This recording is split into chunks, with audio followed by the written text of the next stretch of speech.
खबर शामिल करते हैं सरगोदा से। सरगोदा पुलिस ने 5 करोड़ 76 लाख रुपए से जायद मालियत का माल मसरूका बरामद करके असल मालिकान के हवाले कर दिया। तफसीलात के मुताबिक डीपीओ सरगोदा असद एजाज की ज़ेर सदारत पुलिस लाइन्स में माह नवंबर में बरामद होने वाले माल मसरूका के हवालगी मालिकान के सिलसिला में तकरीब का इनेकाद किया गया, जिसमें SP headquarter Ziaullah Sargodha police की जानिब से माह नवंबर में बरामद 5 करोड़ 76 लाख रुपए से जायद का माल मसरूका असल मालिकान के हवाले किया। एक बार फिर आपको बताते चले, सरगोदा पुलिस ने 5 करोड़ 76 लाख रुपए से जायद मालियत का माल मसरूका बरामद करके असल मालिकान के हवाले कर दिया।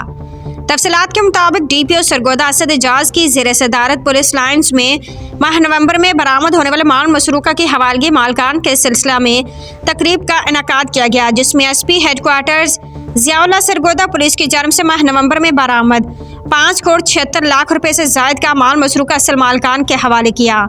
रिपोर्ट खादिम हुसैन कुरैशी, MAT 20 न्यूज़, सरगोदा।